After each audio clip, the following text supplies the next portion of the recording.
여러분은 혼자 있다라는 상태를 어떻게 느끼시나요? 부정적인 느낌이 먼저 드시나요? 혼자 있다는 건 외롭고 고독할 거라는 느낌을 불러오죠. 고독은 왠지 마주하고 싶지 않은 부정적인 단어로 느껴집니다. 하지만 혼자 있는 시간에 힘을 쓴 사이토 다카시 교수는 고독을 긍정적인 상태라고 말합니다. 적극적으로 고독과 마주하라고 말하죠. 일본 메이지 대학 교수이기도 한 사이토 다카시는 혼자 있는 시간을 어떻게 보내느냐에 따라 인생을 완벽하게 바꿀 수 있다고 이야기합니다. 그는 대입에 실패한 18살부터 직장을 얻기 전 32살까지 무려 10년의 시간을 고독에 늪이자 암흑기의 시간으로 보냈다고 이야기하는데요. 10년의 시간은 그에게 지금도 떠올리고 싶지 않은 고독했던 시간이라고 해요. 재수 시절도 그렇지만 대학에 들어가서도 그는 학교에 제대로 적응하지 못해요. 동급생 선배들에게 묘한 열등감을 느끼고 사사건건 시비를 걸고 제대로 친구를 사귀지 못했죠. 사이토 교수가 대학 시절 했던 말이라곤 서점이나 목욕탕에 가서 가볍게 목례하거나 주문하는 정도였다고 해요. 대학교 3, 4학년이 되면서 조금씩 인간관계가 풀리나 싶었는데 대학원에 들어가서 또다시 혼자가 되고 말죠. 그때부터 사이토 교수는 그냥 필사적으로 공부에 매달렸다고 해요. 박사과정에 올라가고 나서는 엄청난 양의 논문을 쓰기 시작하죠. 그 이유를 사이토 교수는 논문 이외에 할 일이 없어서였다고 말하고 있어요. 심지어 결혼까지 한 상태로 대학원을 졸업한 뒤엔 무직이 되죠. 아이까지 있던 그에게 그 몇 년은 말할 수 없을 정도로 비참했다고 합니다.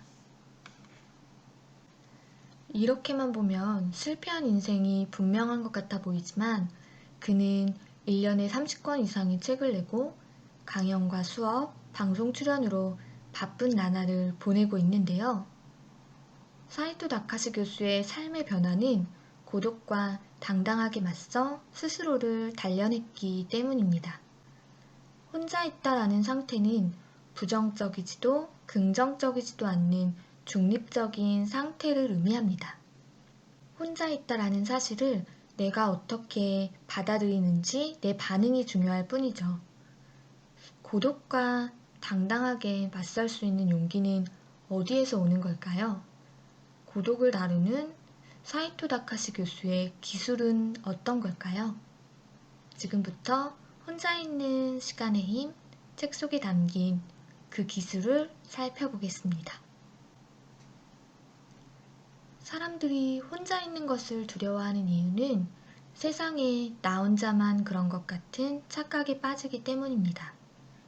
다른 이들은 누군가와 함께 교류하고 친밀감을 유지하는데 나만 그렇지 못하다는 생각이 스스로를 괴롭히곤 하죠.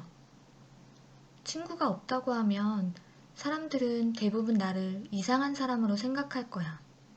사회성 없는 인간으로 보겠지? 이런 걱정 때문에 굳이 사귀지 않아도 될 사람들과 원치 않는 시간을 보내기도 합니다. 타인과 나를 비교하기 시작하면 자기 긍정의 힘이 낮아집니다. 우리는 그런 비교에서 벗어나 자존감이 낮아지지 않게 스스로를 보호하는 게 중요한데요. 아무리 주변의 지인이 들끓는 사람들도 어느 순간엔 혼자가 됩니다. 그들도 외로움을 느끼고 인간관계로 인해 두려움을 느끼기도 하죠. 원치 않던 고독에 빠지면 외롭고 쓸쓸한 기분이 드는 건 어쩔 수 없습니다. 하지만 적극적으로 고독을 직면하면 강해질 수 있습니다. 좋은 고독과 나쁜 고독의 갈림길은 혼자가 되었을 때 무엇을 할 것인지 아는 것과 모르는 것으로 나뉘죠. 사이토 교수는 사람이 살아가는 한 고독을 피하기는 어렵다고 말합니다. 아무리 평탄한 삶을 산다고 해도 인생에 대한 근본적인 불안이나 공허감은 피할 수 없기 때문이죠. 때로는 불안이나 공허감 같은 부정적인 감정의 실체를 모른 채 한없이 끌어안고만 있는 경우도 있고요. 그래서 고독에 빠지지 않는 것보다 중요한 건 고독과 직면하고 앞으로 나아가는 방법을 터득하는 일입니다. 일단 외로움으로 인해 두려운 감정이 몰려오면 그 생각과 감정을 해소해야 합니다. 감정을 흘려보내는 방법 중에 하나는 바로 몸에 집중하는 건데요. 몸의 상태가 안정되면 곁에 누가 없어도 혹 힘든 일을 겪어도 정신적으로 안정을 찾기가 더 수월하죠. 사이토 교수는 자신의 몸에 신경 쓰지 않는 사람이 혼자 되었을 때 외로움에 사로잡히는 경우가 더 많다고 이야기합니다. 고독을 다루기 위해선 창의적인 나만의 재충전 방법을 개발하는 것도 좋다고 이야기하고 있습니다. 일상의 작은 즐거움을 찾아내고 즐기다 보면 혼자라는 것이 부정적인 의미로 여겨지지 않는다는 거죠. 오히려 온전히 자기만을 위한 재충전의 시간으로 혼자 있는 시간을 충만하게 쓰게 될지도 모릅니다. 일상생활에서 쉽게 할 수 있는 샤워에 특별한 무언가를 부여해보는 것도 방법이죠. 사이토 교수는 혼자만의 쾌적한 시간과 공간을 연출하는데 향만큼 좋은 것도 없다고 이야기하고 있습니다. 그리고 고독을 다루는 기술 중 가장 효과 있는 하나는 바로 떠나는 것입니다. 여행은 고독을 즐기는 기막힌 방법이죠. 하지만 현실적으로 우리가 1년에 여행을 떠날 수 있는 기간은 한정적입니다. 매일매일 여행을 떠날 수 있는 방법이 있을까요? 사이토 교수는 바로 걷기를 실천하라고 이야기하는데요. 여행과 걷기에는 공통점이 있다고 합니다. 사이토 교수는 방랑, 곧 여행 그 자체가 고독을 즐기는 기술이라고 말해요.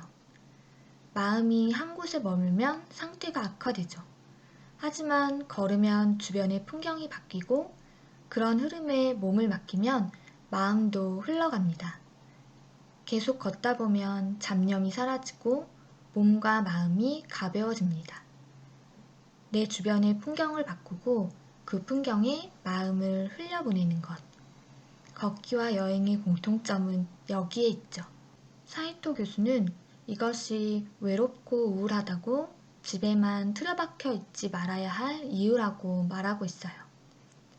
고독을 다루는 중요한 또 다른 방법은 독서와 글쓰기입니다. 오래전부터 문학은 인간을 고독한 존재로 표현해왔죠. 문학은 혼자 태어나 혼자 죽어야 하는 인간의 쓸쓸함을 받아들일 수 있도록 돕습니다. 그 사실을 받아들이면 우리는 고독을 부정적인 감정이 아닌 내 감정의 일부로 여길 수 있게 되는 겁니다. 쓰기도 고독의 힘을 키우는 방법 중 하나인데요. 사이토 교수는 남에게 드러내지 못했던 다양한 감정들을 에너지로 삼아서 스스로를 동기부여할 만한 글을 써보는 것을 추천합니다. 우리가 고독을 다루지 못하는 이유 중 하나는 혼자 있는 시간에 무엇을 해야 할지 모르기 때문입니다. 혼자 있는 시간을 의미 있는 시간으로 만들면 고독의 무게가 줄어들지도 모릅니다. 그래서 사이토 교수는 좋은 모델에게 배우는 것이 중요하다고 말해요. 고독의 시간을 잘 버틴 인생의 선배들 중에 나의 롤모델을 찾아보는 것도 좋겠습니다.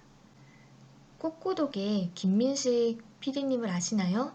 그분도 고독을 긍정의 에너지로 바꾼 대표적인 분이죠.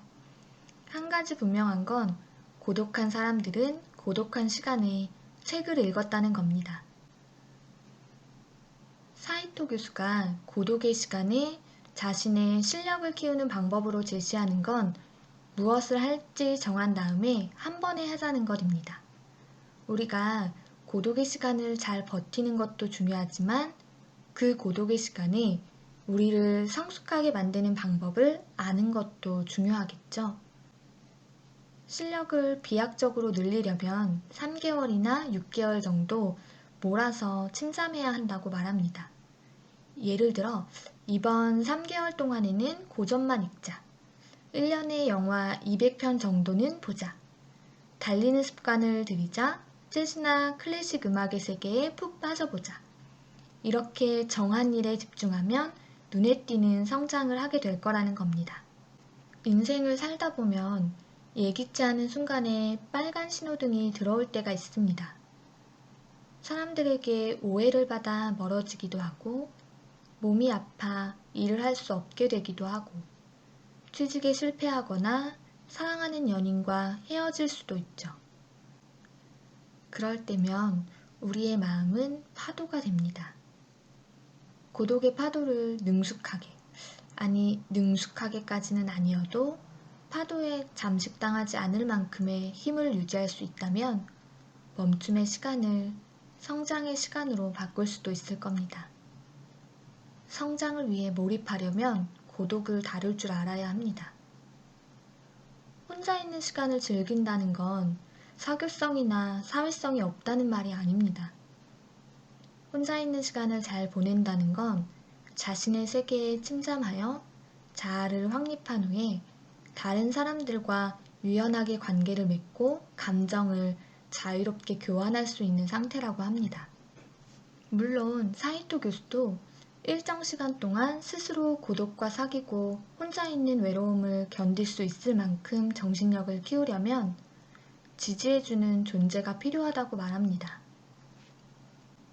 나를 지지해주는 존재가 꼭 친구나 가족이 아닐 수도 있습니다. 우리가 분명히 알아야 하는 건 모든 인간은 고독하고 서로를 완전히 이해하는 것은 불가능하다는 겁니다. 나를 완전히 이해해줄 수 있는 인간은 없으며 나 또한 그런 존재가 될 수는 없습니다. 하지만 사랑스럽고 따뜻한 마음으로 존재 자체로 상대방을 이해하려고 노력할 뿐이죠. 수많은 인간관계는 버스 정류장과 같다는 글을 본 적이 있습니다. 관계를 맺고 가까워지고 때로 멀어지는 것은 버스를 타고 목적지에 다다르면 하차하는 것과 같다는 것이죠. 내 인생의 버스에서 내린 인연이 있다면 또다시 새롭게 다가올 인연도 있습니다. 여러분은 그 새로운 인연을 지지하고 진실한 관계를 맺어가길 선택할 수 있습니다. 이렇게 한 발자국씩 천천히 나아간다면 우리는 어느새 고독을 능숙하게 다루는 사람이 되어 있을 겁니다. 지금까지 혼자 있는 시간의 힘을 읽고 느낀 점을 솔직하게 나눴는데요. 앞으로도